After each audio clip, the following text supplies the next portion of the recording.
Hello and thanks for clicking. We continue with our series, and today's episode is about the voice or the sounds that are normally produced by the chicken.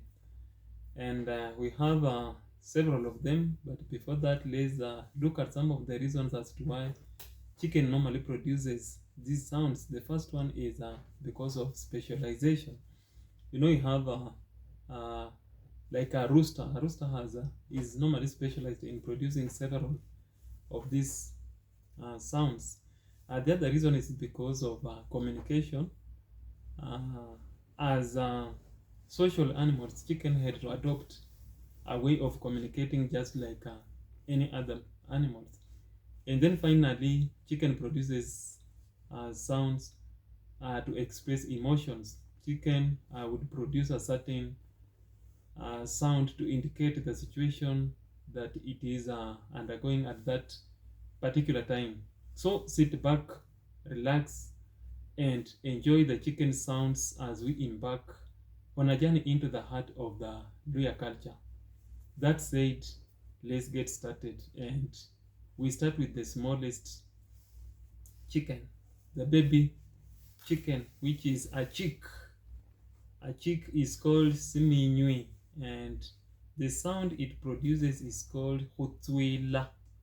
Hutwila is chirping. Okay.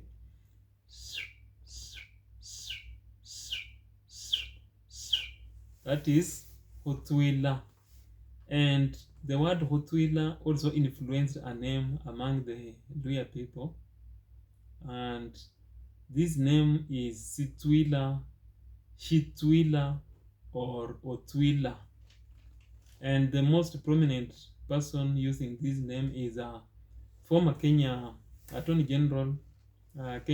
General called Amos Wako, who goes by the name Amos Wako Sitwila.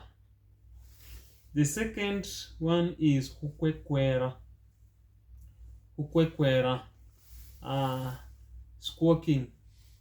Squawking is a high-pitched sound that the chicken normally produces whenever they detect the presence of a predator or an enemy.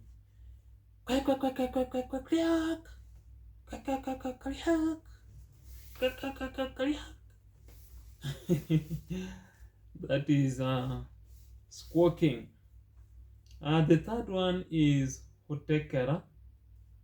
Hotekera is cackles, sometimes egg song, sometimes triumph song, or low-pitched clacking. Clacking is normally used as a general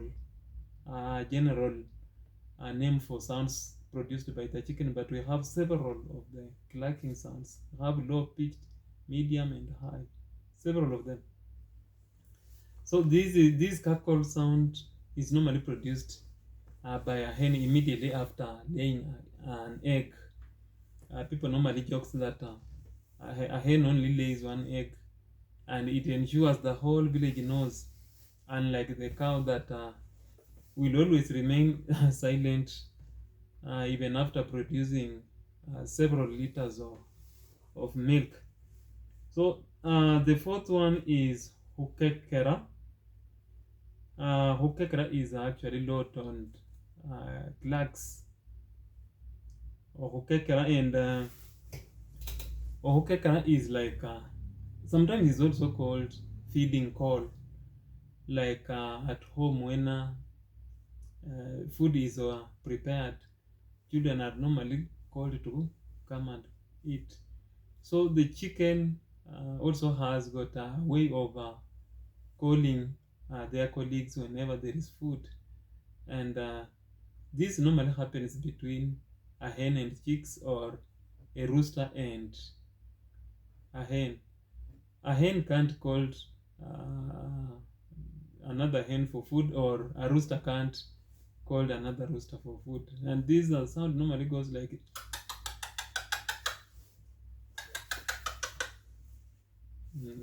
So take care. The fifth one is hohokora, and Hohokora is a complaining sound.